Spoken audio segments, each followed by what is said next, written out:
Dan pemirsa, untuk mengetahui perkembangan terkini konflik di Timur Tengah, khususnya yang melibatkan Zionis Israel, dan untuk memperdalam bahasan ini kami sudah bersama dengan Kang Irfan Maulana, wartawan senior TV One sekaligus pemerhati Timur Tengah. Assalamualaikum, selamat pagi Kang Irfan. Waalaikumsalam, selamat pagi. Sehat ya pagi ini Kang? Alhamdulillah. Iya Kang. Ini kita lihat bahwa Iran sudah mulai masuk ke dalam konflik Israel dengan negara-negara tetangganya. Ini artinya bukan lagi perang proksi. Apakah ini akan memicu perang yang lebih besar Kang? Nah, itu yang sebetulnya sangat dikhawatirkan ya. Jika Iran balas, kemudian Israel kan kemarin juga jubir militer Israel Daniel Hagari juga menyatakan akan membalas balik serangan Israel.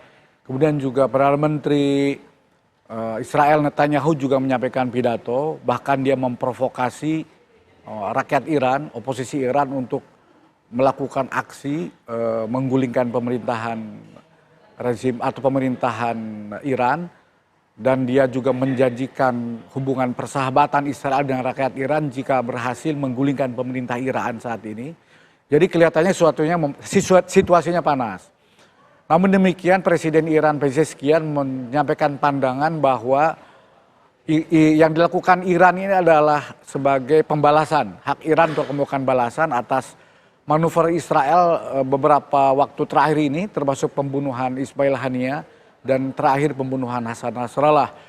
Pezeshkian juga mengatakan bahwa Iran akan menahan diri, tidak ada maksud untuk memperluas eskalasi perang, gitu, selama Israel tidak melakukan aksi lanjutan. Jadi sebenarnya di pihak Iran sudah menyadari bahwa potensi ini berbahaya, akan meningkatkan eskalasi, dan yang lebih dari itu dikhawatirkan akan menyeret dunia pada perang dunia ketiga. Dan memang di sini perlu sekali adanya upaya saling menahan diri ya, dan upaya alternatif untuk menyelesaikan persoalan di luar penyelesaian dari militer. Seperti yang kemarin berlangsung tanggal 27 September kemarin ketika sejumlah negara Arab dan Eropa mendeklarasikan koalisi global untuk menyelesaikan masalah Palestina, dengan target utama adalah segera mungkin Palestina dimerdekakan. Jadi di luar jalur militer ada jalur politik dan diplomasi yang sekarang sedang berkembang dan di jalan yang benar dan menuju proses yang maju untuk penyelesaian yang final ya, yaitu perdamaian antara Israel Palestina dengan melalui solusi dua negara, di mana Israel dipaksa harus mengakui Palestina merdeka bertetangga sebagai dua negara yang hidup damai dan berdampingan. Dan persoalannya memang saat ini adalah di Amerika yang sampai sekarang masih memberikan perlindungan kepada Israel, baik secara militer maupun politik. Nah, sikap Amerika ini Kang yang kita ingin tahu, bagaimana tindakannya setelah serangan Iran ke Israel? Nah ini seperti kita lihat sendiri, dunia melihat bahwa Amerika menunjukkan sikap keberpihakannya kepada Israel dan menjanjikan akan melakukan membela Israel dan membalas Iran jika Iran terus melakukan serangan terhadap Israel. Sikap keberpihakan Amerika ini baik secara militer maupun politik ini menjadi salah satu sebab persoalan ini tidak ada henti-hentinya gitu. Itulah sebabnya kemudian tanggal 27 September kemarin beberapa koalisi Arab bersama beberapa negara Eropa mendeklarasikan koalisi global untuk kemerdekaan Palestina. Setelah mereka, banyak negara bangsa-bangsa di dunia ini kecewa dengan sikap bias Amerika, yang sejauh ini dia menjalankan peran, Amerika menjalankan peran sebagai mediator untuk perdamaian, tapi sampai saat ini tidak kunjung berhasil tercapainya gencatan senjata, karena Amerika sendiri terus-menerus tidak menyetop suplai militer kepada Israel. Sehingga Israel terus diberi kemampuan untuk melakukan agresi, serangan, pembantaian, dan melakukan genosida. Itu yang disesalkan oleh dunia. Kita lihat sendiri di sidang-sidang PBB, Amerika selalu memveto berbagai resolusi PBB. Termasuk Amerika juga yang tidak menyetujui usulan keanggotaan penuh Palestina di PBB.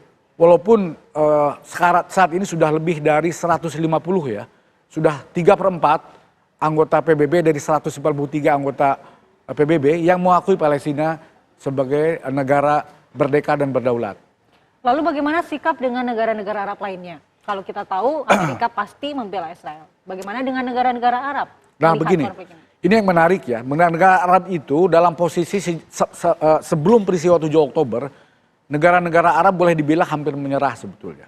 terutama ketika pemerintahan Donald Trump menyodorkan konsep Abraham Accord, menjanjikan perdamaian, kesejahteraan abadi dan jaminan perlindungan bagi negara-negara Arab yang mau menormalisasi hubungannya dengan Israel. Pada saat itu ada 4 negara Arab yang serta-merta setuju dengan agenda itu, yaitu Uni Emirat Arab, Bahrain, Maroko, kemudian diikuti dengan Sudan, menandatangani perjanjian damai dan pembukaan hubungan diplomatik dengan Israel. Tinggal Saudi Arabia waktu itu masih bertahan menolak normalisasi sampai Israel mengakui Palestina merdeka.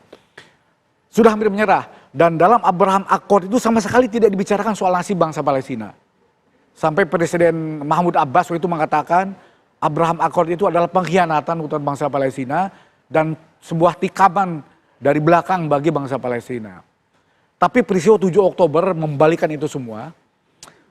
Peristiwa itu yang serangan Hamas kepada Israel itu menunjukkan waktu itu bahwa ternyata Israel sendiri jangankan melindungi negara-negara tetangganya, melindungi dirinya sendiri pun tidak mampu.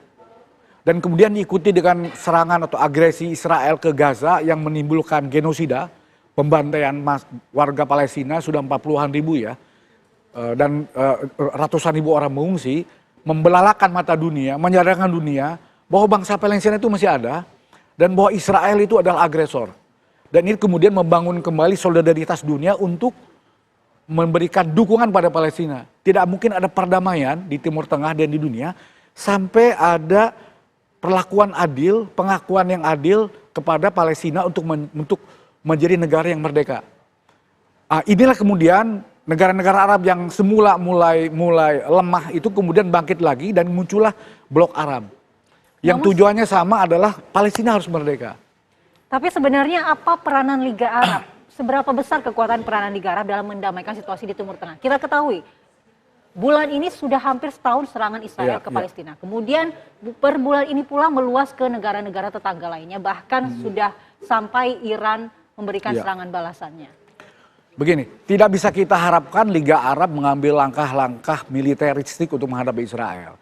Negara-negara itu sudah 3 kali perang melawan Israel. Perang Timur Tengah yang pertama itu ketika awal berdirinya Israel tahun 47. Kemudian perang Timur Tengah yang kedua, Arab Israel yang kedua tahun 67. Yang kedua-duanya Arab kalah. Bayangkan waktu itu negara-negara Arab yang banyak itu kalah mengepung Israel, ramai nyerang Israel tapi kalah. Tahun 67 juga sama. Israel mengalahkan koalisi Arab yang terdiri di beberapa negara. Dalam hanya 6 hari. Hanya tahun 73 saja ketika negara-negara Arab melakukan serangan Yom Kippur, serangan serentak dan mendadak, nyaris mengalahkan Israel. Dan negara-negara Arab itu nyaris menang. Seandainya Amerika tidak ikut campur. Tapi waktu itu pun perang tahun 73 menunjukkan bahwa bangsa Arab sebetulnya punya kemampuan jika bersatu dan jika negara-negara besar Amerika, Barat dan Timur itu netral. Tapi campur tangan Amerika waktu itu membuat kemenangan Arab tahun 73 ini tidak maksimal. Hanya sebatas bisa mengembalikan Sinai ke ke Mesir, tapi Israel tetap bercokol di wilayah pendudukan tepi barat dan Gaza. Melewati batas tahun 67. Nah, setelah peristiwa 7 Oktober, Liga Arab walaupun tidak mampu, tidak ada kenyali keberanian untuk melakukan aksi militer, tapi mereka lebih solid secara politik. Dan itulah yang bersama negara-negara bangsa di dunia, bersama OKI, bersama bangsa-bangsa negara-negara yang pro kemerdekaan, yang menentang penjajahan, menggalang solidaritas mulai jalur politik dan diplomasi. Sehingga makin hari bertambah aja negara-negara yang mendukung Palestina merdeka. Tapi juga negara Eropa. Kita tahu ada Spanyol, Irlandia, Slovenia, Norwegia, Swedia. Makin banyak negara-negara di Eropa yang menyatakan dukungan pengakuan terhadap Palestina merdeka. Itu di jalur politik dan diplomasi di PBB. Dan terakhir, anggota negara-negara di majelis negara di PBB juga mengajukan kepada Mahkamah Internasional untuk meminta fatwa terhadap penyelesaian masalah Palestina. Sampai akhirnya kemudian muncul fatwa Mahkamah Internasional bahwa pendudukan Israel di tepi barat dan Gaza tidak sah. Dan Israel harus meninggalkan daerah pendudukan dalam tempo 1 tahun. Itu artinya ini keputusan paling kuat dalam sejarah konflik Palestina-Israel yang dikeluarkan oleh Mahkamah Internasional yang dengan tegas Mahkamah Internasional menyatakan bahwa Israel adalah negara penjajah, harus meninggalkan tepi barat dan Gaza dalam tempo 1 tahun. Jadi intinya ini keputusan yang tegas yang memberi batas waktu pada Israel. Tapi apakah keputusan itu bisa mempengaruhi Israel, Kang? Ini lagi masalahnya. Selama Amerika masih bersifat bias, selama Amerika masih menyuplai bantuan senjata ke Israel tanpa batas, selama masih ada bantuan anggaran yang unlimited dari Amerika atau dari sekutunya kepada Israel, Israel akan tetap keras kepala. Apalagi saat ini yang berkuasa di Israel ada pemerintah sayap kanan Zionis yang buat mereka tidak ada istilah damai sampai seluruh wilayah yang mereka klaim itu dikuasai. Sebuah wilayah, jadi gini, kalau orang-orang Zionis garis keras sayap kanan itu mereka mengimpikan sebuah Jewish prophecy, sebuah tanah air abadi buat bangsa Yahudi sebagai bangsa pilihan Tuhan, bahwa mereka itu akan membangun kembali kerajaan Yahudi sebagaimana dulu yang pernah dibangun oleh Raja Sulaiman, yang luasnya meliputi hampir seluruh wilayah Israel sekarang, plus Palestina, plus sebagian wilayah negara Arab. Itu yang disebut dengan Eretz Israel atau Israel Raya, yang dulu terbelah antara Yudea dan Samaria. Mereka akan gabungan itu. Yang disebut dengan Samaria itu wilayah utara Israel sampai ke perbatasan Lebanon, sebagian Suriah, dan Yudea itu adalah seluruh wilayah selatan Israel termasuk wilayah tepi barat Sungai Yordan, termasuk juga kota Yerusalem.